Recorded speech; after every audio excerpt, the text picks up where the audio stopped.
In a previous video, we discussed a possible correlation between the Goth subculture and autism. But that begs the question, is this even appropriate? Is it appropriate for people with autism or other special needs? Is it appropriate for your teenager who might be considering it? Well, let's talk about that.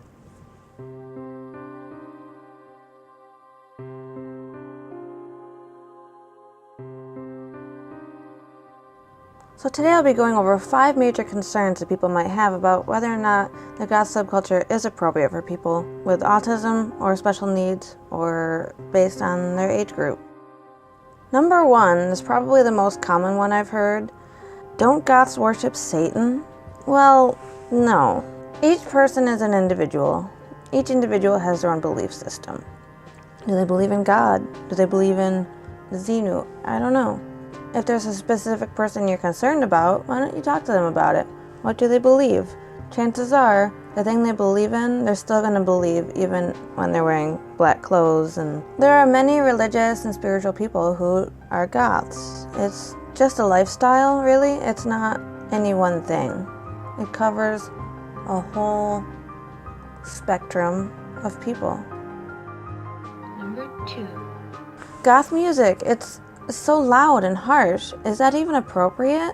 Let me ask you a question. When's the last time you got woke up at 2 a.m. because someone was parked outside your window blasting loud goth music? I can't even count one time where that's happened. In contrast to hip-hop, sometimes heavy metal, usually rap of some sort. And besides that, much of today's mainstream music that's geared for children is wildly inappropriate. I mean, think back the last 10-20 years. My milkshake brings all the boys to the yard.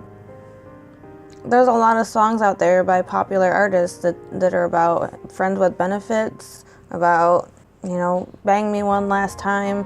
Like, Britney Spears was never really appropriate.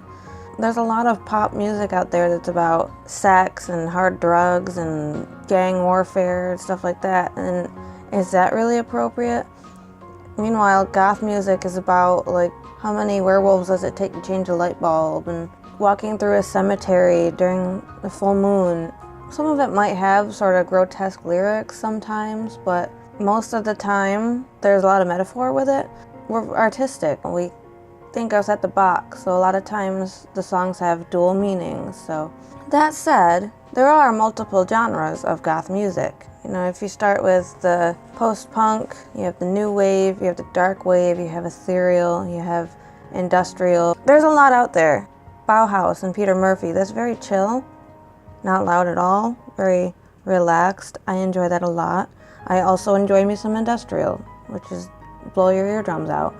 It depends on the person, depends on your tastes. Number 3. Won't they get picked on a lot for looking so different? Probably.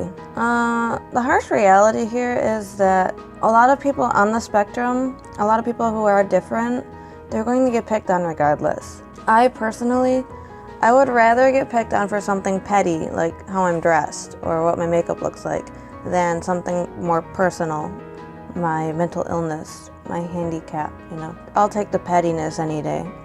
So yeah, they might, but they'll also meet a lot of people like them.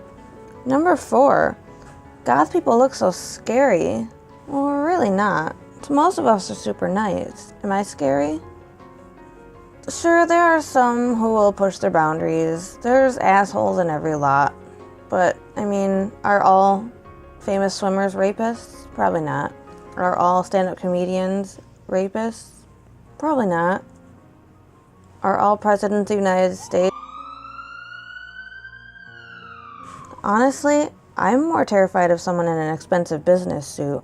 They're more likely to try to take my money.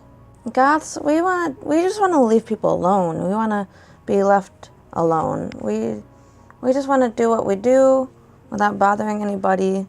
I don't think we're hurting anyone just by being, And finally, number 5. Goth stuff is so expensive.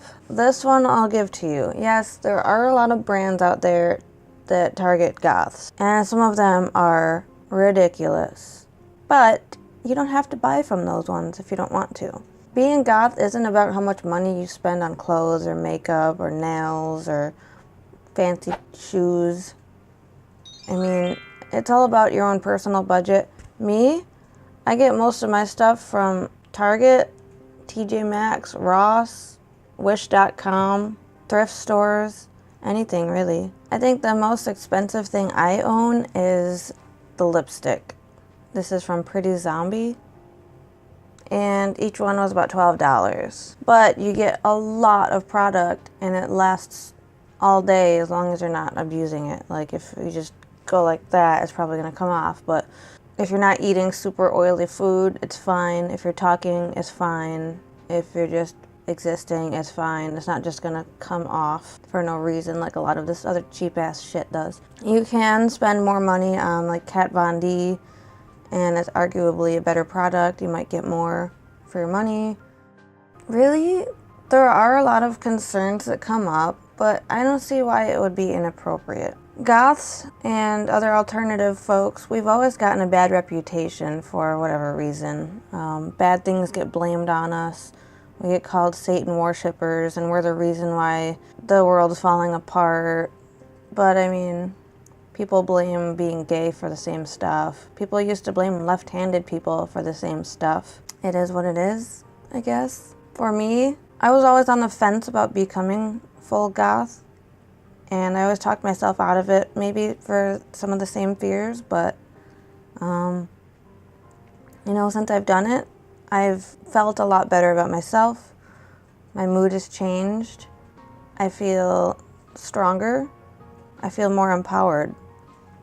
And that's because of the community that I've invited to myself. It's a lot easier to find like-minded individuals when you look like like-minded individuals. So, if that's what your person's into, why fight against it?